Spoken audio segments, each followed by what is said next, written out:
టూకీగా ఏమిటంటే ఎలా ఉంటుంది మనకు సిలబస్, ఆ సిలబస్ మీద ఎట్లా మనం అవగాహన పెంపొందించుకోవాలి అనేటువంటి క్రమంలో భాగంగా ఇలాంటి విషయాలన్నీ కూడా ముచ్చటించుకుంటున్నాం. ఇక నెక్స్ట్ మూడవ అంశం భాషాంశాలు. ఈ భాషాంశాలలో అంటే భాషకు సంబంధించినటువంటి విషయాలు ఏమిటిది అంటే విభక్తి ప్రత్యయాలు, ఔపవిభక్తికాలు, పారిభాషిక పదాలు, ఆ తర్వాత సందులు, ఆ తర్వాత సమాసాలు, ఛందస్సు, అలంకారాలు, వాక్యాలు అనే రకరకాల అంశాలు భాషాంశాల కింద ఇవ్వడం జరిగింది సిలబస్లో. వీటిని కూడా మనం జాగ్రత్తగా గమనించాలి. ఇప్పుడు ఆ పాఠ్య పుస్తకాలను మనం తరోగా చదివితే ఈ అంశాలన్నీ కూడా అందులో మనకు దొరుకుతాయి. ఇప్పుడు భాషాంశాలలో విభక్తి ప్రత్యయాలు చూడండి. విభక్తి ప్రత్యయాలు తెలుగులో భాషకి సంబంధించి కొన్ని విభక్తి ప్రత్యయాలు ఉన్నాయి. మనకు తెలుసు కదా ఏమిటి? ప్రథమా విభక్తి, ద్వితీయ విభక్తి, తృతీయ విభక్తి, చతుర్థి విభక్తి, పంచమి విభక్తి, షష్ఠి విభక్తి, సప్తమి విభక్తి, సంబోధన ప్రథమ విభక్తి. ఇవి విభక్తులు. ఈ విభక్తులన్నీ ఏమిటి అంటే వీటన్నింటికి కొన్ని ప్రత్యయాలు ఉన్నాయి. ఏమిటా ప్రత్యయాలు? డు, ము, వు, లు అంటే ప్రథమ విభక్తి ప్రత్యయాలు. అంటే సంస్కృతంలో ఉండేటువంటి ధాతువులను తెలుగులోకి తత్సమీకరించే సందర్భంలో ఇట్లాంటి ప్రత్యయాలను ప్రయోగించి ఏమిటి అంటే మనము శబ్ద సంపదను తెలుగులో పెంపొందించుకున్నాము. ఫర్ ఎగ్జాంపుల్ అకారాంత పుల్లింగ శబ్దము సంస్కృతంలో రామః, పుల్లింగ శబ్దము రామః అనే శబ్దం ఉంది. ఈ రామః అనే శబ్దాన్ని మనం తెలుగులో రాముడుగా మార్చుకున్నాము. అంటే దానికి ప్రథమా ప్రత్యయాన్ని చేర్చాము. అట్లాగే హయః అని ఉందనుకోండి, దానిని తెలుగులో హయముగా మార్చుకున్నాము. ధేనువు అని ఉందనుకోండి, ధేనుహు అని ఉందనుకోండి, దానిని ధేనువుగా మార్చుకున్నాము. ఇట్లా మనం ఏమిటి అంటే లు అనేది బహువచన ప్రత్యయం. ఇట్లా మనకు సంస్కృతంలో ఉండేటువంటి భిన్నమైనటువంటి ధాతువులను తెలుగులోకి తీసుకువచ్చేటువంటి క్రమంలో కొన్ని సందర్భాలలో డూను ప్రయోగించాము, కొన్ని సందర్భాలలో మూను ప్రయోగించాము, కొన్ని సందర్భాలలో ఊను ప్రయోగించాము, కొన్ని సందర్భాలలో లూను ప్రయోగించాము. ఇట్లా అది ఆ సంస్కృత సాహిత్యంలో అది పుల్లింగమా, స్త్రీలింగమా, ఏకవచనమా, బహువచనమా, ఇట్లాంటి రూపాలను బట్టి రకరకాల ప్రత్యయాలను చేర్చుకోవడం ద్వారా మనము ఆ తెలుగులో తెలుగు శబ్ద సంపదను 11వ శతాబ్దంలో నన్నయ్య మహాభారత రచనా కాలంలో దానిని పెంపొందించడం జరిగింది. సో సంస్కృత పదాలను ఈ రకంగా తెలుగులోకి తెచ్చుకునేటువంటి ఈ పద్ధతిని తత్సమాలు అంటారు. తత్సమము అంటే సంస్కృతంలో దాని రూపం ఎట్లా ఉంటుందో దాదాపు అలాగే ఉంటుంది. కాకపోతే తెలుగు ప్రత్యయం చేరినప్పుడు కొంచెం ఏమిటి అంటే కొంచెం తేడా వస్తే రావచ్చు, కొంచెం భేదం ఏర్పడవచ్చు. కాబట్టి తెలుగు ప్రత్యయాలను చేర్చుకొని సంస్కృత పదాలను మనము తెలుగులోకి తత్సమీకరించుకున్నాం. తత్సమ శబ్ద సంపద అంటాం. ఇట్లాంటి వాటికి మన తెలుగు ప్రత్యయాలు ఉపయోగపడుతూ ఉంటాయి. అట్లాగే అన్నింటిని చూసుకోవాలి. ఇప్పుడు ద్వితీయ నిన్, నున్, లన్ గూర్చి గురించి, తృతీయ చేతన్, చేన్, తోడన్, తోన్, అట్లాగే చతుర్థి కొరకు, కై, తర్వాత పంచమి వలన, కంటే, పట్టి, షష్ఠి కిన్, కున్, యొక్క, లోన్, లోపలన్, సప్తమి అందున్, నన్, సంబోధన ప్రథమ విభక్తి అని ఉంది. అంటే ఇది జనరల్గా ఆమంత్రణంబునందు ప్రయోగిస్తారు. అంటే ఎవరినైనా పిలిచేటప్పుడు ఓరి బాలుడా అంటాము, ఓరి, ఓయి, ఓసి ఇట్లాంటి శబ్దాలను సంబోధన అంటే ఆమంత్రణ చేసే సందర్భంలో, అంటే ఎవరైనా ఎదుటి వ్యక్తులను పిలిచేటువంటి సందర్భాలలో ఇట్లాంటి సంబోధనలను మనం ప్రయోగిస్తూ ఉంటాం. కాబట్టి వాటిని సంబోధన ప్రథమ విభక్తులు అంటారు. సో ఈ విభక్తి ప్రత్యయాలన్నీ కూడా భాషా శాస్త్రంలో ఈ ప్రత్యయాలు వాక్య రచనలో ఉపయోగపడుతూ ఉంటాయి. వాక్యాలను ఒక అర్థవంతమైనటువంటి రీతిలో కూర్చేటువంటి క్రమంలో ఈ యొక్క ప్రత్యయాలు ఉపయోగపడుతూ ఉంటాయి. ఈ ప్రత్యయాలు భాషాశాస్త్రంలో ఉండడం వలన మనము అర్థవంతమైనటువంటి శబ్దాలను, వాక్యాలను మనం సృష్టించుకోగలుగుతూ ఉన్నాము. అద్భుతమైనటువంటి వాక్య నిర్మాణం చేసుకోగలుగుతున్నాము. ఆ మేరకు ఈ యొక్క ప్రత్యయాలు భాషాశాస్త్రంలో క్రియాశీలకమైనటువంటి పాత్ర పోషిస్తూ ఉన్నాయి. ఇక పారిభాషిక పదాలు. రెండవది మొదటిది ఇందాక మనం చెప్పింది ఏమిటి అంటే విభక్తి ప్రత్యయాలు. విభక్తి ప్రత్యయాల గురించి చెప్పాను. ఇక రెండవది ఏమిటి అంటే ఔపవిభక్తికాలు.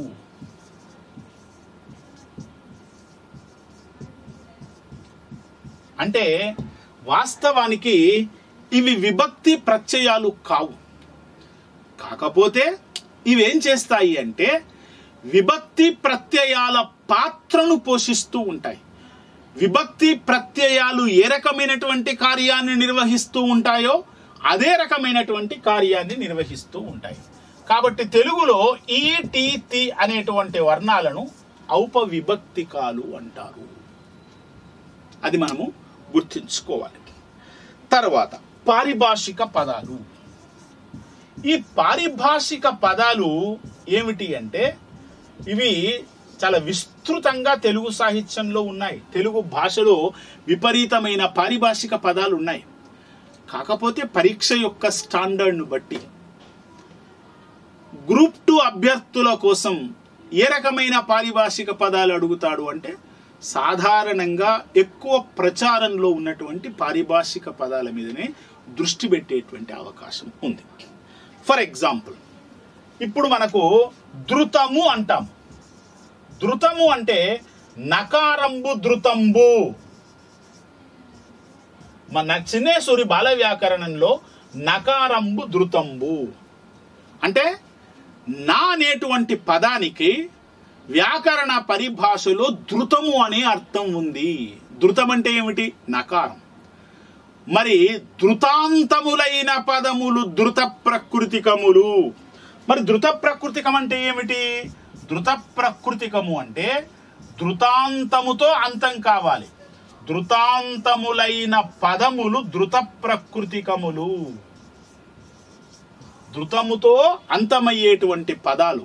ఫర్ ఎగ్జాంపుల్, చేసెన్, పోయన్, ఈ రకమైనటువంటి ఏమిటి అంటే నకారముతో అంతమయ్యేటువంటి పదాలు.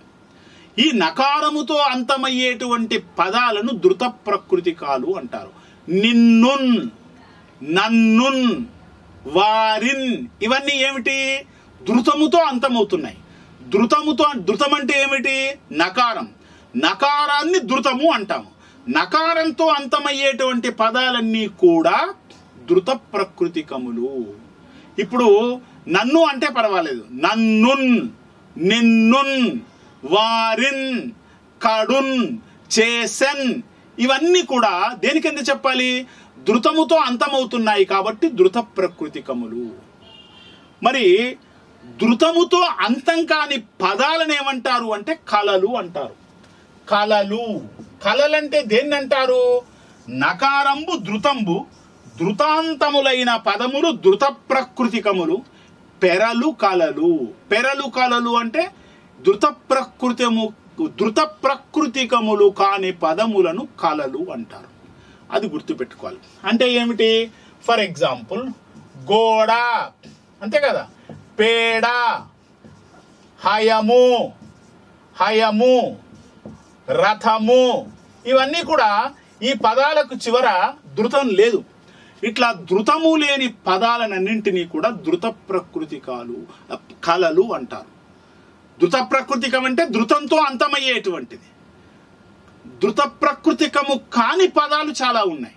పెరలు అంటే అదే. పెరలు అంటే ధృత ప్రకృతికముతో, ధృతముతో అంతం కానటువంటి పదాలనే కళలు అంటారు. కాబట్టి గోడ, పేడ, హయము ఇలాంటివన్నీ కూడా ఏమిటి అంటే కళలుగా మనం చెప్పాలి. తరువాత ఆమ్రేడితము ఇంకొక పారిభాషిక పదం ఉంది. ఆమ్రేడితం అంటే ఏమిటి? ఆమ్రేడితము అంటే రిపిటేషన్ అని అర్థం. ఒకే పదాన్ని 2 సార్లు చెబితే రెండవసారి చెప్పబడినటువంటి పదము మొదటి దానికి ఆమ్రేడితము. అంటే మనకు ఆమ్రేడితము అనే దాన్ని ఎట్లా నిర్వచించాలి? ఇది ఒక పారిభాషిక పదం. వ్యాకరణంలో ఈ పదం చాలా వస్తుంది, చాలా సందర్భాలలో వస్తుంది. అంటే ఏమిటది? ఆమ్రేడితం అంటే ఏమిటి? ఒకే పదాన్ని 2 సార్లు చెప్పాను. 1+1 2 సార్లు చెప్పాను. ఫర్ ఎగ్జాంపుల్ చివర, ఇంకొకటి ఏమిటి? చివర. పదం ఒకటే, ఒకే పదాన్ని 2 సార్లు చెప్పాను కాబట్టి వ్యాకరణ పరిభాషలో ద్విరుక్తము అంటారు. వ్యాకరణ పరిభాషలో ద్విరుక్తము అంటారు. ఇట్లా ద్విరుక్తము యొక్క పరరూపమును ఆమ్రేడితమందురు. అంటే ఒకే పదాన్ని 2 సార్లు చెప్పినప్పుడు రెండవసారి చెప్పినటువంటి పదము ఆమ్రేడితం. అంటే రిపిటేషన్. దేనికి రిపిటేషన్? మొదటి దానికి రిపిటేషన్. పునరుక్తి, నథింగ్ బట్ పునరుక్తి. సో ఆమ్రేడితము అంటే పునరుక్తి. పునరుక్తి అంటే చెప్పిందే మళ్ళీ చెప్పడం. చెప్పిందే మళ్ళీ చెప్పడం అంటే చివర ప్లస్ చివర. ఎగ్జాంపుల్, చివర ప్లస్ చివర అనే పదాన్ని 2 సార్లు చెప్పాను. మొదటి పదము చివర, రెండవ పదం చివర. ఇందులో ఏది ఆమ్రేడితము? రెండవ పదము ఆమ్రేడితము. దేనికి ఆమ్రేడితము? మొదటి దానికి ఆమ్రేడితం. అంతే కదా? మొదట అది ఉంటే కదా రెండవసారి సేమ్ వచ్చే అవకాశం ఉంటుంది. కాబట్టి ద్విరుక్తము యొక్క పరరూపమును ఆమ్రేడితం అందురు. అంటే ఒకే పదము 2 సార్లు చెప్పినప్పుడు ఆ రెండవ పదము మొదటి దానికి ఆమ్రేడితము అంటారు. చివర ప్లస్ చివర, పగలు ప్లస్ పగలు, ఏమి ప్లస్ ఏమి, ఇట్లాంటి పదబంధాలను ఆమ్రేడితాలు అంటారు. అది గుర్తుపెట్టుకోవాలి. ఇక నెక్స్ట్ సంధులు ఏమిటి? ఇక ఇది చాలా పెద్ద చాప్టర్. మనకు సంధులు కానివ్వండి, వచనాలు కానివ్వండి, కాలాలు కానివ్వండి, లింగాలు కానివ్వండి, అంతే కదా. మనకు ఏమిటి అంటే ఈ యొక్క పదాల యొక్క కలయికతో సంధులు ఏర్పడుతూ ఉంటాయి. అంటే సంధి కార్యం. ఫర్ ఎగ్జాంపుల్ దేవాలయము ఉంది, దేవా ప్లస్ ఆలయము, దేవాలయము. ఇందులో సంధి కార్యం జరిగింది. ఎందుకు? 2 పదాల కలయిక వలన సంధులు ఏర్పడుతూ ఉంటాయి. అంతే కదా. కాబట్టి అది గుర్తుపెట్టుకోవాలి. కాలాలంటే ఏమిటి? కొన్ని శబ్దాలకు కాలాలను గుర్తించేటువంటి అవకాశం ఉంటుంది, కొన్నింటికి ఉండవు. కాలాన్ని గుర్తించగలగాలి. అంటే భూతకాలమా, వర్తమాన కాలమా, లేదా భవిష్యత్ కాలమా? అంతే కదా. ఇప్పుడు చేసెను భూతకాలం, అంతే కదా. చేసెను భూతకాలం. చేయుచున్నాను వర్తమాన కాలం. ఆ తర్వాత చేయగలను అంటే భవిష్యత్ కాలం. కాబట్టి ఇవన్నీ కూడా పదాలు వాటి యొక్క కాలాలను బట్టి మారిపోతూ ఉంటాయి. తినేను ఏమిటి? భూతకాలం, అయిపోయింది. క్రియ తన వ్యాపారాన్ని ముగించింది. ఒక పదము క్రియ తన వ్యాపారాన్ని ముగించింది కాబట్టి అది భూతంలో పడిపోయింది. తినుచున్నాడు వర్తమాన కాలం. అంటే ఇప్పుడు అది కొనసాగుతూ ఉంది, ఆ క్రియ వ్యాపారం కొనసాగుతూ ఉంది. తినగలడు అంటే రేపు రాబోయేటువంటి సందర్భాన్ని, కాలాన్ని సూచించేటువంటి పదం. కాబట్టి ఇట్లా కొన్ని పదాలకి ఏమిటి అంటే భూతకాలంలో కానీ, వర్తమానంలో కానీ, ఆ తర్వాత ఏమిటి అంటే భవిష్యత్ కాలంలో కానీ ఆ యొక్క పదస్వరూపాలను మార్చుకోవచ్చు. కాబట్టి అట్లాంటి పదాలను ఏమిటి అంటే కాలాల కింద మనం గమనించాల్సినటువంటి అవసరం. ఆ తర్వాత లింగాలు, పుల్లింగ శబ్దాలు, నపుంసక లింగ శబ్దాలు, స్త్రీలింగ శబ్దాలు అనే రకరకాల పదాలు ఉన్నాయి. ఇప్పుడు రాముడు అన్నాననుకో పుల్లింగ శబ్దం, సీత అన్నామనుకో స్త్రీలింగ శబ్దం. కానీ ఈ 2 కాకుండా అనేకమైనటువంటి శబ్దాలు ఉన్నాయి. ఇప్పుడు ఫర్ ఎగ్జాంపుల్ హయము ఏ శబ్దము?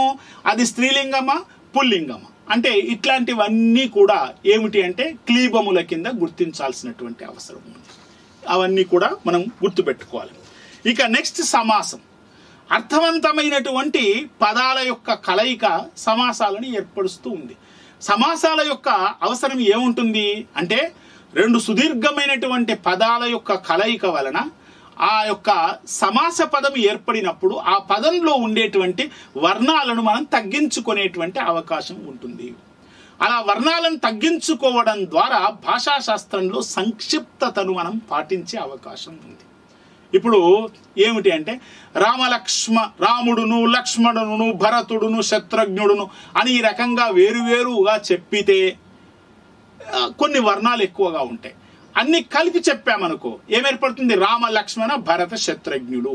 ఏమైపోయింది అంటే దాదాపు ప్రతి శబ్దంలో 1-2 వర్ణాలను తగ్గించుకుంటూ వర్ణాల యొక్క పొదుపును పాటించుకుంటూ ఆ యొక్క పదాలను కలిపేటువంటి సన్నివేశం. అప్పుడు అర్థం మారొద్దు. అంటే సమర్థంగా ఉండాలి. సమర్థమైనటువంటి పదముల యొక్క కలయిక వలన సమాసాలు ఏర్పడుతూ ఉంటాయి. అంటే సమర్థత అంటే ఏమిటి అంటే ఆ పదాలు కలిసేటువంటి యోగ్యత వాటికి ఉండాలి. అట్లా యోగ్యత కలిగినటువంటి పదాల కలయిక వలన మాత్రమే అర్థాలు ఈ యొక్క సమాస పదాలు ఏర్పడతాయి. అంటే సంస్కృతంలో పుట్టిన 2 పదాలు 3 పదాలు అంతకంటే ఎక్కువ పదాలు కలిస్తే అది యోగ్యమైనటువంటి కలయిక. తెలుగులో పుట్టిన పదాలు కూడా 2, 3, 4 పదాలు ఒకేసారి పదబంధం ద్వారా కలిస్తే అది సమాసము యోగ్యమైన కలయిక అని పేరు. ఒక సంస్కృతం ఒక తెలుగు కలిసిందనుకో అది అక్కడ యోగ్యత దెబ్బతింటుంది, సమర్థత దెబ్బతింటుంది. కాబట్టి అట్లాంటి వాటికి ఏమిటి అంటే అయోగ్యమైన పదాలు అంటారు. అట్లాంటివి సమాసాలు కావు అని చెప్పాలి. కానీ తెలుగు సాహిత్యంలో ఇలా అనేకమైనటువంటి సంస్కృత పదాలు తెలుగు పదాలు కలిసిన సందర్భాలు కూడా ఉన్నాయి. అట్లాంటివి దుష్ట సమాసాల కింద వైరి సమాసాల కింద చూస్తూ ఉన్నాము. ఇట్లా మనం చాలా సమాసాలు ఏమిటి అంటే మనకు అర్థాన్ని బట్టి శబ్ద స్వరూపాన్ని బట్టి తెలుగులో సమాసాలు ఏర్పడుతూ ఉంటాయి. దానికి ప్రత్యేకంగా కింద కూడా ఒకటి ఉంది, అక్కడ డిస్కస్ చేద్దాం. ఆ తర్వాత ఆగమము అన్నారు. ఆగమము అంటే ఏమిటి? సంధి కార్యం జరిగేటప్పుడు ఎక్స్ట్రాగా ఒక అక్షరం వచ్చి చేరితే టుగాగమం బగు నుగాగమం బగు దుగాగమం బగు ఇట్లా మనకు కురు చిరు కడు నడు నిడు శబ్దంబులకు రడలకు అచ్చు పరంబగునప్పుడు కర్మధారయంబున టుగాగమం బగు అంటాడు. అంటే టు అనేటువంటి శబ్దం ఆగమంగా వస్తుంది. ఆగమం అంటే ఏమిటి అంటే ఎక్కడ కూడా లోపం జరగకుండా ఎక్స్ట్రాగా అదనంగా ఒక అక్షరం వచ్చి చేరితే ఆగమము అంటాం. అంటే ఉన్న అక్షరం ఉండగా సంధి కార్యం జరిగేటప్పుడు ఒక అదనంగా కొత్త అక్షరం వచ్చి చేరినట్లయితే దానిని ఆగమము అంటారు. ఫర్ ఎగ్జాంపుల్ ఇప్పుడు ఎడాగమ సంధి జరిగింది. ఎడాగమ సంధిలోపు ఏముంటుంది? యు అనేటువంటిది మా ప్లస్ అమ్మ అనేటువంటిది సంధి జరగదు. అక్కడ మా ప్లస్ అమ్మలో సంధి జరగదు. సంధి జరగకపోతే మధ్యలో ఏమొస్తుంది? మా ప్లస్ యు వస్తుంది. యు అనేటువంటిది మధ్యలో వచ్చి చేరుతుంది. మా ప్లస్ అమ్మ అది సంధి జరిగితే మా అమ్మ అని కావాలి. మా అమ్మ అనేటువంటి రూపం లేదు, ఇది తప్పు. కాబట్టి ఏం జరుగుతుంది? అందులో యా అనేటువంటిది ప్రవేశిస్తుంది. యు ప్లస్ అమ్మ. కాబట్టి 2 కలిసి ఏమవుతాయి? మాయమ్మ అవుతుంది. కాబట్టి మాయమ్మ అంటే ఇది అదనంగా వచ్చి చేరింది. కాబట్టి ఎడాగమము. ఆ ఎడాగమం అంటే సంధి కార్యంలో అదనంగా వచ్చి చేరేటువంటి వర్ణాలకు ఆగమాలు అని పేరు. ఆదేశం అంటే ఏమిటి? ఆదేశం అంటే ఏమిటి అంటే 2 వర్ణాలను తొలగించి నూతన వర్ణము వచ్చి చేరడాన్ని ఆదేశము అంటారు. ఫర్ ఎగ్జాంపుల్ రామాలయము అన్నాం. రామ ప్లస్ ఆలయము ఏమైపోయింది? రామ ప్లస్ ఆలయంలో ఏం జరుగుతుంది అంటే ఇక్కడ చూడండి, రామ ప్లస్ ఆలయము ఇందులో ఏముంది? ఇక్కడ మూలో ఆ ఉంది ప్లస్ ఇక్కడ కూడా ఆ ఉంది. మరి ఏం జరిగింది? ఈ రెండింటి స్థానంలో దీర్ఘాక్షరం వస్తుంది. ఈ రెండింటిని తొలగించి దీర్ఘాక్షరం వస్తుంది. కాబట్టి ఇది మా అయింది. అంటే ఈ రెండింటి స్థానంలో ఆ అనే దీర్ఘాక్షరమే వస్తుంది. 2 అక్షరాలను 2 వర్ణాలను తొలగించి నూతన వర్ణం వచ్చి చేరుతుంది. అట్లా వచ్చి చేరితే అది ఆదేశం. ఉన్న అక్షరం ఉండగా కొత్త అక్షరం వచ్చి చేరితే ఏమిటది? ఆగమము అంటారు. బహుళము అంటే సంధి కార్యము రకరకాలుగా జరుగుతూ ఉంటుంది. సంధి కార్యము రకరకాలుగా జరిగేటువంటి అవకాశం ఉంది. అంటే మనకు అత్తునకు సంధి బహుళముగా నగు అంటాం. అంటే అర్థం ఏంటి? అత్తునకు సంధి బహుళముగా అంటే బహుళము అంటే ఒక్కొక్కసారి సంధి కార్యము తప్పకుండా జరుగుతుంది, ఒక్కొక్కసారి సంధి జరగదు. ఫర్ ఎగ్జాంపుల్ రామయ్య అన్నాం అనుకో, రామ ప్లస్ అయ్య రామయ్య, రామయ్య ఉండదు, రామయ్య ఉండదు. ఎందుకు? అట్లాంటి రూపాలు తెలుగు సాహిత్యంలో లేవు, తెలుగు భాషలో లేవు. కాబట్టి ఇక్కడ సంధి కార్యం ఏం జరిగింది? నిత్యంగా జరిగింది. రామ ప్లస్ అయ్య అంటే డెఫినెట్గా సంధి జరుగుతుంది. ఒక్కొక్కసారి అత్తునకు సంధి బహుళం అంటే అర్థం ఏంటి? సంధి తప్పకుండా జరుగుతుంది. ఒక్కొక్కసారి సంధి అసలే జరగదు, అంటే అక్కడ సంధి జరగడానికే వీలు లేదు. సంధి జరగడానికి వీలు లేదు. ఒక్కొక్కసారి సంధి జరగవచ్చు, జరగకపోవచ్చు. అంటే మేనత్త ఉంది, మేనా ప్లస్ అత్త, మేనత్త అనొచ్చు, మేనయత్త అనొచ్చు. అంటే సంధి జరిగిన రూపం ఏర్పడుతుంది, సంధి జరగని రూపం ఏర్పడుతుంది. ఇట్లా సంధులు అనేక రకాలుగా జరిగేటువంటి సన్నివేశం. సంధి తప్పకుండా జరుగుతుంది, సంధి జరగదు, సంధి జరగవచ్చు, జరగకపోవచ్చు అనేటువంటి రకరకాల పద్ధతులను అనుసరించి సంధి కార్యాలు జరుగుతాయి. కాబట్టి అట్లాంటి సందర్భాలలో బహుళము అనేటువంటి పారిభాషిక పదాన్ని ఉపయోగిస్తూ ఉంటారు. సో కాబట్టి ఇందాక మనము భాషాంశాలలో మనము ఏమిటి అంటే విభక్తి ప్రత్యయాలు, ఔపవిభక్తికాలు, పారిభాషిక పదాలను గురించి చూసాం. ఇక నెక్స్ట్ సంధులను గురించి మాట్లాడుకుందాం. ఇది కూడా చాలా విస్తృతమైనటువంటి టాపికే, పెద్ద టాపిక్. ఎందుకంటే మీకు సిలబస్లో తెలుగు సంధులు ఉన్నాయి. తెలుగు సంధులలో మనకు అత్వ సంధి, ఇత్వ సంధి, ఉత్వ సంధి, ఎడాగమ సంధి, సరళాదేశ సంధి, ఆమ్రేడిత సంధి, దురుక్తటకార సంధి, గసడదవాదేశ సంధి అని సంధులు ఉన్నాయి. ఇవి మీకు సిలబస్లో ఉన్నాయి. ఈ సిలబస్కు సంబంధించి ఇందాక మనం చెప్పుకున్నట్టుగా ఆ పాఠ్య పుస్తకాలలో ఉండేటువంటి పదాల నుంచి ఈ యొక్క సంధి కార్యాలు ఎట్లా జరుగుతున్నాయో మనం విశ్లేషించుకోవాల్సినటువంటి అర్థం ఉంది. ఇప్పుడు ఇందాక మీకు చెప్పాను, అత్తునకు సంధి బహుళముగా నగు అంటే అత్తు అంటే ఏమిటి? హ్రస్వమైన అకారము, దీర్ఘాక్షరం కాదు. అత్తు అంటే పొట్టి అక్షరం, మొదటి అక్షరాన్ని అత్తు అంటారు. ఇత్తు అంటే మొదటి ఈని ఇత్తు అంటారు. రెండవ ఈని గాని రెండవ ఆను గాని ఆత్తు ఈత్తు అనరు. హ్రస్వమైన అక్షరాలను అత్తు, ఇత్తు, ఉత్తు అన్న కూడా అంతే. ఉత్తు అంటే హ్రస్వమైన ఉ. ఉకారము అంటే రెండు వస్తాయి, అకార ఇకార ఉకారాలు అన్నాను అనుకో. అకారం అంటే ఆ కావచ్చు, ఆ కావచ్చు.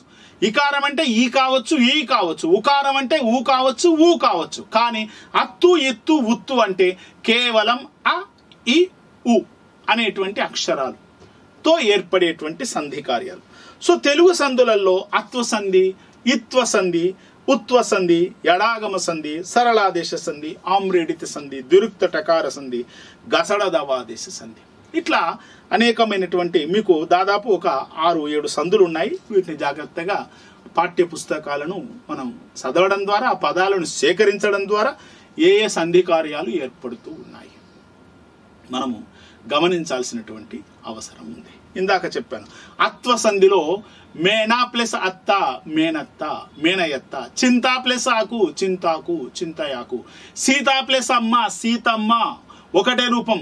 ఏమిటి అంటే ఒకటే రూపం ఉంటుంది, వేరే రెండవ సీతయ్యమ్మ ఉండదు. రామ ప్లస్ అయ్య, రామయ్య ఉండదు, రామయ్యనే ఉంటుంది. ఇట్లా ఇవన్నీ బహుళాలు అన్నమాట. సంధి జరిగితే జరుగుతుంది, సంధి జరగవచ్చు, జరగకపోవచ్చు, ఆ తర్వాత ఖచ్చితంగా జరగవచ్చు. ఇట్లా రకరకాల సన్నివేశాలు ఉంటాయి. కాబట్టి దానికి పారిభాషిక పదంలో బహుళము అన్నాడు. ఇక నెక్స్ట్ ఏమిటి అంటే సరళాదేశ సంధి. ఇందాక ఎడాగమం గురించి కూడా చెప్పాను. సరళాదేశ సంధి. సరళం అంటే ఏమిటి? తెలుగులో సరళములు గజడ దబలు సరళములు, గజడ దబలు సరళములు. అంటే వ్యాకరణ కార్యం జరిగేటప్పుడు కాకి బదులుగా కకారానికి బదులుగా గకారం వస్తుంది, కకారానికి బదులుగా గకారం వస్తుంది, చకారానికి బదులుగా జకారం వస్తుంది. కాబట్టి కచట తపలకు గజడ దబలు ఆదేశం అవుతూ ఉంటాయి. విన్నారా? వాడు టక్కరి అన్నాను, వాడు టక్కరిని ఏమంటాను? వాడు డక్కరి అనొచ్చు. సంధి కార్యం జరిగితే వాడు టక్కరి ఏమవుతుంది? వాడు డక్కరి అవుతుంది. టాకి డా వచ్చింది కాబట్టి ఆ రకంగా కచట తపలకు ఏమొచ్చాయి? గజడ దబలు వచ్చాయి. కాబట్టి అది సరళాదేశం కింద చెప్పాలి. ఆమ్రేడిత సంధి. ఆమ్రేడిత సంధి అంటే ఇందాక చెప్పాను కదా, పగలు ప్లస్ పగలు. అంటే ఆమ్రేడితంబు పరంబైనప్పుడు కడాదుల తొలియచ్చు మీది వర్ణంబులకెల్లా అదంతంబగు దురిక్తటకారంబగు. ఫర్ ఎగ్జాంపుల్ కడా ప్లస్ కడ. కడా ప్లస్ కడా ఏమవుతుంది? డా లోపించి, అంటే మొదటి వర్ణమే ఉంటుంది, తర్వాత ఎన్ని వర్ణాలున్నా అవన్నీ పోతాయి. ఆ అన్ని వర్ణాల ప్లేసులో దురిక్తటకారం వస్తుంది. ఫర్ ఎగ్జాంపుల్ చివర ప్లస్ చివర తీసుకోండి. చివర ప్లస్ చివర ఏం చెప్పాను? ఇది దురుక్తం. ఆమ్రేడితం పరమైంది. ఆమ్రేడితం అంటే చెప్పాను కదా, దురుక్తం యొక్క పరరూపాన్ని ఆమ్రేడితము అంటారు. సో ఈ ఆమ్రేడి తంబు పరంబైనప్పుడు కడాదుల తొలియచ్చు మీది వర్ణంబులు. కడాదులు అంటే కడ అనేటువంటి కడాదులు అంటే కడ, చివర, పగలు ఇట్లాంటివన్నీ మొదటి పదం కడ కాబట్టి కడాదులు అన్నాడు. అందులో చివర అనే పదం కూడా ఉంటుంది. ఇప్పుడు ఇలా ఆమ్రేడి తంబు పరంబైనప్పుడు కడాదుల తొలియచ్చు మీది వర్ణంబులు. తొలియచ్చు మీది వర్ణం అంటే ఏమిటి? ఇందులో ఎన్ని అచ్చులు ఉన్నాయో ముందు చూసుకోండి. వింటున్నారా? ఇగో ఇన్ని అచ్చులు ఉన్నాయి.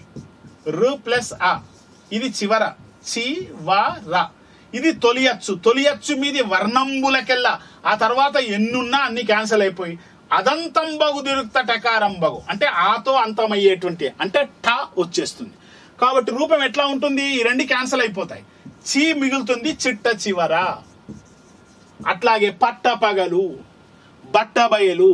ఇట్లా మనకేమిటి అంటే ఈ యొక్క ఆమ్రేడి తంబు పరంబైనప్పుడు కడాదుల తొలియచ్చు మీది వర్ణంబులకెల్లా అదంతంబగు దిరుక్త టకారంబగు అంటే అట్లా దురిక్త టకారాలు రావడం ద్వారా ఆమ్రేడిత సందులు ఏర్పడుతూ ఉంటాయి. దురిక్త టకార సంధి అని ఉంది. అంటే దురిక్త టకార సంధి అంటే ఏమిటి?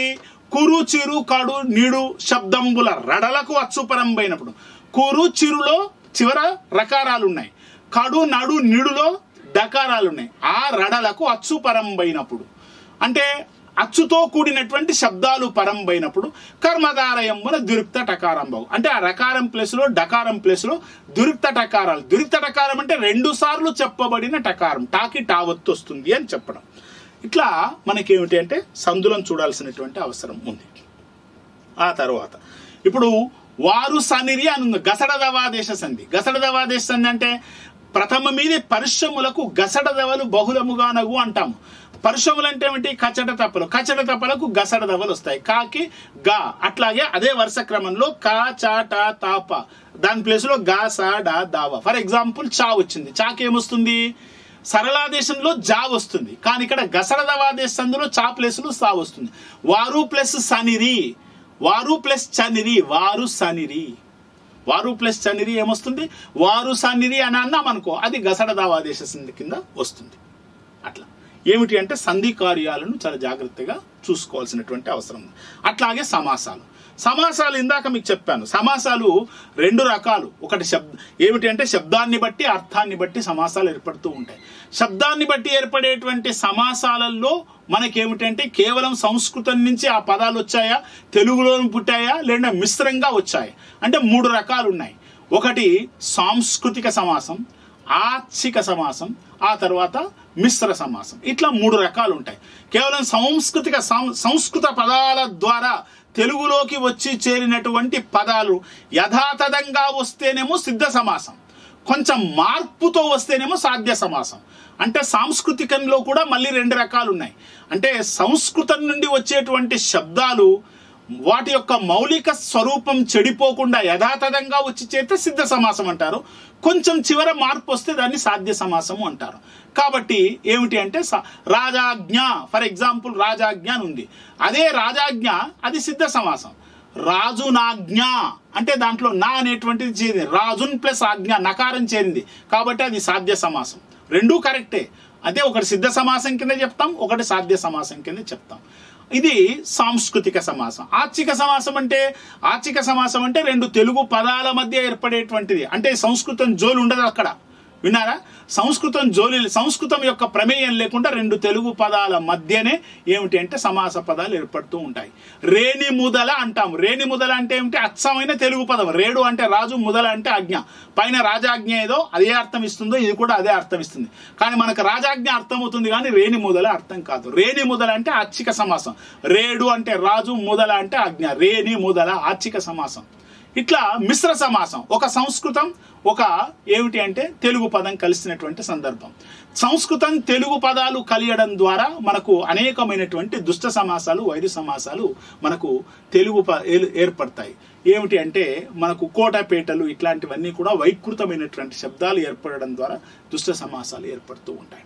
ఇక నెక్స్ట్ మనము ఏమిటి అంటే ఇంకా అర్థాన్ని బట్టి సమాసాలు చెప్పుకుంటూ ఉంటే అర్థాన్ని బట్టి సమాసాలు మనకు 6 రకాలుగా ఉంటాయి. ద్వంద్వ సమాసము అని, తత్పురుష సమాసము అని, కర్మధారయ సమాసము అని, ద్విగు సమాసము అని, ఆ తర్వాత బహువ్రీహి సమాసము అని, అవ్యయీభావ సమాసం అని, ఇట్లా సమాసాలు ఉంటాయి. వాటిని గురించి చాలా జాగ్రత్తగా గమనించాల్సినటువంటి అవసరం ఉంటుంది.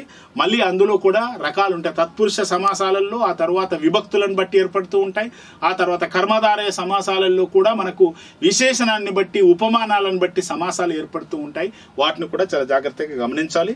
ఇక ఛందస్సు, నెక్స్ట్ అంశం ఛందస్సు. ఇట్లా ఛందస్సు కూడా మనకేమిటి అంటే ఛందస్సు అనేటువంటిది వ్యాకరణంలో చాలా పద్య రచనకు ఉపయోగపడేటువంటిది. అందులో గణాలు ఉంటాయి. ఆ గణాలను మనం గుర్తించుకోవాలి. సాధారణంగా 10th స్టాండర్డ్లో ఉత్పలమాల, చంపకమాల, మత్తేబము, శార్దూలము ఈ 4 పద్యాల మీద అవగాహన ఉంటే సరిపోతుంది. కందము, ఆటవెలది, సీసము, తేటగీతి కొంచెం కఠినం కాబట్టి సాధారణంగా అడగడు. ఈ 4 ప్రశ్నలు వీటి మీదనే అడుగుతాడు జనరల్గా. అందుకే గుర్తించుకోవాల్సింది ఏమిటంటే భరణభవరవ ఉత్పలమాల, పదవక్షరం యతిస్థానము, ఆ తర్వాత ప్రాస నియమం కలదు అని. ఆ తర్వాత చంపకమాల నజ భజ జజర, 11వ అక్షరం యతిస్థానము, ప్రాస నియమం కలదు. ఆ తర్వాత శార్దూలము మస జస తతగా, 13వ అక్షరం యతిస్థానము, ప్రాస నియమం కలదు. ఆ తర్వాత సబరణ మయవ మత్తేబము, 14వ అక్షరం యతిస్థానము, ప్రాస నియమం కలదు. ఈ యతి అంటే ఏమిటి? యతి అంటే సంస్కృతంలో విరతి, విరామము అని అర్థాలు.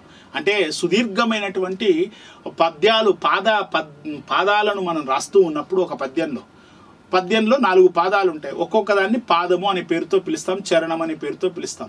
ఈ పద్య పాదంలో అది సుదీర్ఘమైన పాదం కాబట్టి ఒక్కసారి ఆ పాదాన్ని 20-22 అక్షరాలు కలిగిన సుదీర్ఘమైన పాదాన్ని ఒకేసారి చదవడం కష్టం కాబట్టి ఒక నిర్దిష్టమైనటువంటి అక్షరం దగ్గర ఆపి చదవాలి అని నియమాన్ని పెట్టారు. ఉత్పలమాలలో 10వ అక్షరం దగ్గర ఆపి చదవాలి. విరామం అంటే అదే, యతి అంటే విరామము, అక్కడ ఆపి మళ్ళీ చదవాలి. చంపకమాలలో 11వ అక్షరం దగ్గర ఆపి చదవాలి. ఆ తర్వాత శార్దూలంలో 13వ అక్షరం దగ్గర ఆపి చదవాలి. ఆ తర్వాత మత్తేబంలో 14వ అక్షరం దగ్గర ఆపి చదవాలి. ఇట్లా ఆపి చదివే సాంప్రదాయాన్ని ప్రాచీన కాలంలో మన కవులు ప్రవేశపెట్టారు. అందుకే వాటిని యతులు అంటారు.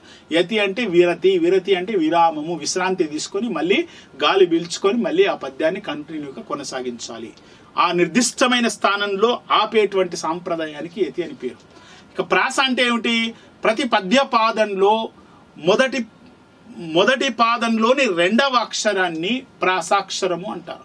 ఏదైనా ఒక పద్యానికి ప్రాస నియమం ఉంది అంటే ఆ పద్యపాదంలోని మొదటి అక్షరంలోని 2వ అక్షరం, మొదటి పాదంలోని 2వ అక్షరం ఏదైతే ఉంటుందో మిగిలిన 3 పాదాలలో అదే కూడా ఉంటుంది. అట్లా ఉంటే దానికి ప్రాస నియమము అంటారు. ప్రాస నియమం ఉండాలి అంటే ఇవి కొన్ని నియమాలు పెట్టుకున్నారు. అంటే ఆషామాషిగా పద్యాలు రాయొద్దు, రాసేటప్పుడు యతులను పాటించాలి, ప్రాసలు పాటించాలి.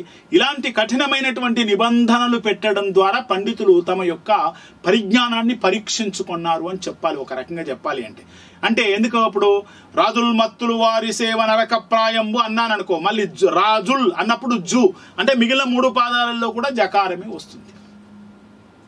రాజకులైక భూషణుడు, రాజమనోహరుడు, అన్య రాజ తేజో జయశాలి శౌర్యుడు, విశుద్ధ యశరదిందు చంద్రిక రాజిత సర్వలోకుడు అంటే జ జ జ జ వచ్చేస్తుంది. అంటే ప్రతి పాదంలో కూడా 2వ అక్షరం జకారమే వస్తుంది ఇందాక నేను చదివినటువంటి పద్యంలో. కాబట్టి దాన్ని ప్రాస నియమము అంటారు. అట్లాగా ఉత్పలమాల పద్యం కాబట్టి ఏమిటి అంటే రాజకులైక భూషణుడు అని 10వ అక్షరం దగ్గర యతిస్థానం ఉంటుంది. ఇట్లా ఏమిటి అంటే మనం పద్యాల యొక్క లక్షణాలను కూడా చాలా జాగ్రత్తగా గమనించి ఆ ఛందస్సును అవగాహన చేసుకోవాలి. దానికి సంబంధించి సాధారణమైన సూత్రం దానిలో చాలా ఉన్నాయి. ఇంకా ఏమిటంటే యమాతారాజ బాణసలగం అనేటువంటి ఈ సూత్రంలో ప్రతి అక్షరాన్ని కూడా ఏమిటంటే యగనము, మగనము, తగనము, రగనము, జగనము, భగనము, సగనము, గలము అనేటువంటి పేర్ల కింద విభజించి ఆ అక్షరం నుంచి వచ్చేటువంటి 3 అక్షరాల మీద ఉండేటువంటి గురువులను, లఘువులను కలిపి ఒక్కొక్క గణం కింద తీసుకోవాలి. కాబట్టి అట్లా యగనము, మగనము, ఆ తగనము, రగనము, జగనము, భగనము, సగనము అనేటువంటివి ఏర్పడుతూ ఉంటాయి. ఇది కూడా ఒక్కసారి చూడండి, ఎందుకంటే ఇది చాలా ఇంపార్టెంట్ ఛందస్సులో. ఇవి మనకేమిటి, ఇవి కనీసం తెలుసుకోవాల్సినటువంటి అవసరం ఉంది. ఇప్పుడు యమాతారాజ బాణసలగాను ఉంది.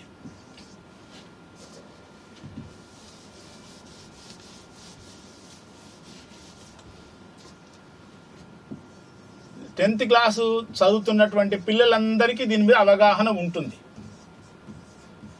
ఇది ఒక సూత్రం. ఇందులో హ్రస్వాక్షరాలన్నీ లఘువులు, దీర్ఘాక్షరాలన్నీ గురువులు. జ, భా, న, స, ల. సున్నతో కూడిన హ్రస్వం గురువు. కాబట్టి ఇందులో ప్రతి అక్షరాన్ని గణం కింద పెట్టాలి. యగనము అన్నాను అనుకో, యగనం అంటే యా నుంచి 3, యగనం అంటే యా నుంచి 3, మగనం మా నుంచి 3, తగనం తా నుంచి 3, తర్వాత రగనం రా నుంచి 3,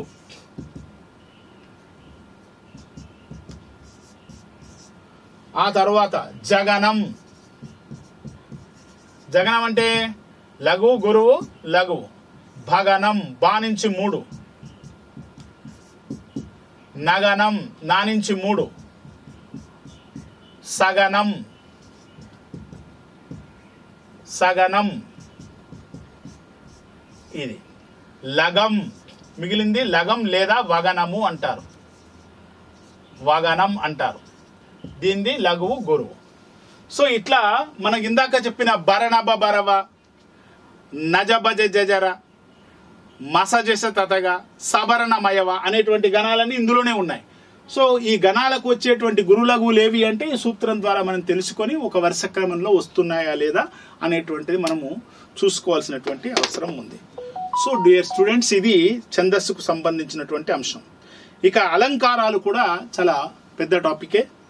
ఈ అలంకారాలలో శబ్దాలంకారాలు, ఆ తర్వాత ఏమిటి అంటే అర్థాలంకారాలు ఉంటాయి. శబ్దాలంకారాలకు సంఖ్యా నియతి ఉంది, అంటే అవి నిర్దిష్టమైన సంఖ్యలో ఉన్నాయి. అంటే వృత్యానుప్రాసము, చేకానుప్రాసము, లాటానుప్రాసము, అంత్యానుప్రాసము, యమకము, ముక్త పదగ్రస్తం అని చెప్పి 6 రకాలుగా ఉంటాయి. కానీ మనకి ఈ అర్థాలంకారాల విషయంలో సంఖ్యానియతి లేదు. ఒక్కొక్క అలంకారికుడు ఒక్కొక్క రకంగా చెప్పారు. ఉపమాలంకారమే సమస్తమైనటువంటి అలంకారాలకు మూలమని కూడా చెప్పారు. కాబట్టి ఈ శబ్దాలంకారాల మీద అర్థాలంకారాల మీద అవగాహన కలిగి ఉండాలి. వృత్యానుప్రాసం ఫర్ ఎగ్జాంపుల్ అందాం. ఇందులో ఒకే హల్లు పలుమార్లు ఆవృత్తి అవుతుంది. ఓ క్షుద్ర ప్రతిపక్షులార క్షణమీ ఉక్షిప్త కౌక్షేయమున్ అన్నప్పుడు శబ్దం మీదనే దృష్టి పెట్టాలి, అర్థం మీద సంబంధం లేదు. అంటే క్షా క్షా క్షా క్షా అనేటువంటి వర్ణం అనేటువంటిది పలుమార్లు పునరావృతం అవుతుంది కాబట్టి శబ్దాలంకారము అని. ఇట్లా మనకు చేకానుప్రాసము. చేకానుప్రాసము అంటే ఏమిటి? చేకులు అంటే విదగ్ధులు అని, విదగ్ధులు అంటే పండితులు. వాళ్ళ కోసం ఒక ప్రత్యేకంగా ఒక అలంకారాన్ని ఏర్పాటు చేసుకున్నారు. కాబట్టి నీ సుందర దరహాసములు అంటే అర్థభేదంతో హల్లుల జంటలు పునరావృతమైతే దాన్ని చేకానుప్రాసము అంటారు. నీ సుందర దరహాసములు, సుందర దరహాసములు. దర అంటే సుందరలోనిది, దరహాసములు అంటే నవ్వుతున్నటువంటి ముఖము అని. కాబట్టి దరాదర అనేటువంటి హల్లులు అవ్యవధానంగా అంటే without any repetition, without any వ్యవధి, అంటే ఏ రకమైనటువంటి గ్యాప్ లేకుండా అవ్యవధానంగా వచ్చాయి, ఎడము లేకుండా వచ్చాయి. కానీ అర్థంలో తేడా ఉంది. దర అనే హల్లుల జంట ఏమిటి? అవ్యవధానముగా అర్థభేదంతో పునరావృతమయ్యాయి. కాబట్టి దానిని మనం ఏమంటాము అంటే చేకానుప్రాసము అంటాము. ఇట్లా శబ్దాలంకారాలు, ఆ తర్వాత ఉపమాలంకారము, ఉత్ప్రేక్షాలంకారాలు, ఆ తర్వాత అతిశయోక్తి అలంకారాలు, వీటిని అన్నింటిని కూడా మనము ఏమిటి అంటే ఆ సంబంధించినటువంటి పాఠ్య పుస్తకాలను కూలంకషంగా అధ్యయనం చేయడం ద్వారా తెలుసుకోవాల్సినటువంటి అవసరం ఉంది. ఇక నెక్స్ట్ వాక్యం. వాక్య నిర్మాణం కూడా తెలుగులో చాలా ఏమిటి అంటే మనకు చాలా ప్రాధాన్యత సంతరించుకున్నటువంటిది. ఎందుకంటే పదాలు ఎట్లా ఏర్పడతాయి? పదాలు వర్ణముల యొక్క కలయిక వలన ఏర్పడతాయి. మరి ఆ వర్ణముల యొక్క కలయిక వలన ఏర్పడిన పదాలకు అర్థం ఉంటుంది. అంటే అర్థవంతమైనటువంటి వర్ణముల కూర్పును మాత్రమే పదం అనాలి. నీ ఇష్టం వచ్చినట్లుగా వర్ణాలను కలుపుకుంటూ పోదాము అంటే కుదరదు. అర్థవంతమైనటువంటి వర్ణముల యొక్క కూర్పును పదాలు అంటారు. మరి వాక్యం అంటే ఏమిటి? అర్థవంతమైనటువంటి పదాలను ఒక నిర్దిష్టమైనటువంటి క్రమంలో కలుపుకుంటూ పోతేనే వాక్యం ఏర్పడుతుంది. వాక్యం ఏర్పడాలి అంటే ఏం చేయాలి? కొన్ని పదాల కూర్పును అంటే కొన్ని పదాలను కలుపుకుంటూ పోతే వాక్యాలు ఏర్పడుతూ ఉంటాయి. సో వాక్యం ఏర్పడేటప్పుడు కొన్ని పదాల యొక్క అవసరం ఉంటుంది. ఆ అవసరం కూడా ఎట్లా ఉంటుంది, ఒక నిర్దిష్టమైనటువంటి క్రమంలో ఏమిటి అంటే ఆ పదాలను కలుపుకుంటూ పోవాలి. ఫర్ ఎగ్జాంపుల్, అతడు బడికి వెళ్ళుచున్నాడు అన్నాను అనుకో, అంటే అతడు అనేది ఒక పదము, బడికి అనేది ఒక పదము, వెళ్ళుచున్నాడు అనేటువంటిది ఒక పదం. ఈ 3 పదాలను అర్థవంతమైనగా నిర్దిష్టమైనటువంటి క్రమంలో మనం పేర్చాలి. అలా పేర్చకపోతే వెళ్ళుచున్నాడు అనేది ముందుకు తీసుకొచ్చి, బడి అనేది చివరికి తీసుకొచ్చి, అతడు అనేటువంటిది మధ్యలోకి తీసుకొస్తే అది వాక్యం కాదు. అక్కడ వాక్య రచన చెడిపోతుంది. కాబట్టి వాక్య నిర్మాణం అనేటువంటిది అర్థవంతమైనటువంటి పదాలు ఉండాలి. పదాలు ఎట్లా ఏర్పడతాయి? అర్థవంతమైనటువంటి పదాలు ఏర్పడాలి అంటే నిర్దిష్టమైనటువంటి వర్ణముల యొక్క కూర్పు ఉండాలి. అట్లా నిర్దిష్టమైనటువంటి వర్ణముల యొక్క కూర్పుతో ఏర్పడినటువంటివే పదాలు. అట్లా ఏర్పడినటువంటి పదాలను ఒక నిర్దిష్టమైనటువంటి క్రమంలో పేర్చుకుంటూ పోతే, ఆ పేర్చుకుంటూ పోయినటువంటి ఆ యొక్క నిర్మాణము తప్పనిసరిగా అర్థాన్ని ఇవ్వాలి. అలా అర్థాన్ని ఇవ్వగలిగేటువంటి పదముల యొక్క కూర్పుకు మాత్రమే వాక్యము అని మనం చెప్పాలి. ఇట్లా తెలుగులో వాక్యాలు ఏర్పడుతూ ఉంటాయి. ఈ వాక్య నిర్మాణంలో కూడా ఎన్నో రకాల తేడాలు ఉన్నాయి. సామాన్యమైన వాక్యాలు, ఆ తరువాత సంశ్లిష్ట వాక్యాలు, సంయుక్త వాక్యాలు అని 3 రకాల వాక్యాలు ప్రధానంగా కనిపిస్తూ ఉంటాయి. సామాన్యమైన వాక్యం అంటే క్రియాపదం ఒకటే ఉంటుంది. ఆ తరువాత దాంట్లో పెద్దగా భేషజాలు ఏమి ఉండవు, సాధారణంగా ఉంటుంది. సంశ్లిష్ట వాక్యము అంటే ఏమిటి అంటే ఒక క్రియాపదంతో, అంటే అందులో మనకి సామాన్యమైన వాక్యంతో పాటు అదనంగా ఏమిటి అంటే క్రియాపదము లేనటువంటి మరొక వాక్య సమూహం అందులో వచ్చి చేరుతుంటుంది. కాబట్టి అది సంశ్లిష్ట వాక్యం. సంయుక్త వాక్యము అంటే 2 వేరువేరు వాక్యాలు, సామాన్య వాక్యాల యొక్క కూర్పును ఏమిటి అంటే సంయుక్త వాక్యము అంటారు. కాబట్టి సామాన్య వాక్యాలు, సంశ్లిష్ట వాక్యాలు, ఆ తర్వాత సంయుక్త వాక్యాలు అనేటువంటి వాక్యాల మీద అవగాహన పెంపొందించుకోవాలి. ఆ క్రమంలోనే ఇందులో మనకు అనేక రకాలైనటువంటి వాక్యాలు తెలుగులో ఏర్పడుతూ ఉంటాయి. ఇందులో విధ్యర్థక వాక్యాలు అంటారు. ఫర్ ఎగ్జాంపుల్, ఈ పని నీవు చేయి అని నేను శాసించాను అనుకో, ఆ శాసించడం విధ్యర్థకం. అంటే నీ మీద ఏమిటి విధిస్తూ ఉన్నాను, ఒక కార్యాన్ని చేయమని నీ మీద ఖచ్చితంగా నేను విధించడాన్ని విధ్యర్థకం అంటారు. ఈ పని నీవు చేయకూడదు అని నిషేధిస్తూ ఉన్నాను, నిషేధార్థక వాక్యం. అంటే ఏమిటి? ఇట్లా వాక్యాలు వాటి అర్థాలను బట్టి, సందర్భాన్ని, సన్నివేశాన్ని బట్టి రకరకాలుగా ఏర్పడుతూ ఉంటాయి. అందుకే ఏమిటి అంటే వాక్యాలలో అనేక రకాలైనటువంటి నిర్మాణాలను మనం చూస్తూ ఉంటాం. ఇక ఇదంతా కూడా వ్యాకరణానికి సంబంధించినటువంటి అంశాలు.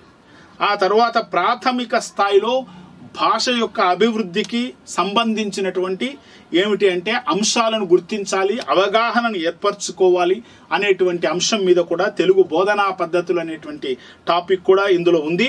అందులో ఏమిటి అంటే భాషా బోధన ఎట్లా చేయాలి, సమాజానికి భాష ఎట్లా ఉపయోగపడుతుంది, మాతృభాషలను ఎట్లా సంరక్షించుకోవాలి, భాష ఎలా పుట్టింది, పాఠ్య పుస్తకాలలో భాష ఎంత సరళ సుందరంగా ఉండాలి, ఒక వ్యక్తి భాషా సామర్థ్యాలను ఎట్లా పెంపొందించుకోవాలి, తరగతి గదిలో బోధనను ఎట్లా చేయగలగాలి, మనకు ప్రణాళికలు ఏ రకంగా రచించుకొని పాఠ్యాంశాలను విద్యార్థులకు చెప్పాల్సినటువంటి అవసరం ఉంటుంది, చెప్పినటువంటి పాఠాలను పిల్లల చేత ఎట్లా అభ్యసనం చేయించాలి, ఎక్సర్సైజెస్ ఎట్లా చేయించాలి, ఈ భాషను అభివృద్ధి చేసేటువంటి క్రమంలో ప్రభుత్వాలు ఎట్లా సహకరిస్తూ ఉన్నాయి, భాషని ఎట్లా మనం ఎవాల్యుయేట్ చేయాలి, ఇలాంటి అంశాలన్నీ కూడా తెలుగు బోధనా పద్ధతులు అనేటువంటి ప్రత్యేకమైనటువంటి టాపిక్ కింద వీటిని చూసుకోవాల్సినటువంటి అవసరం ఉంది.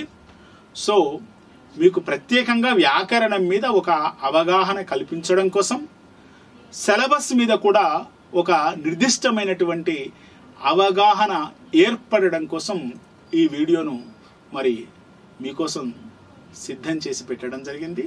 సో విద్యార్థులందరికీ, అభ్యర్థులందరికీ కూడా ధన్యవాదాలు.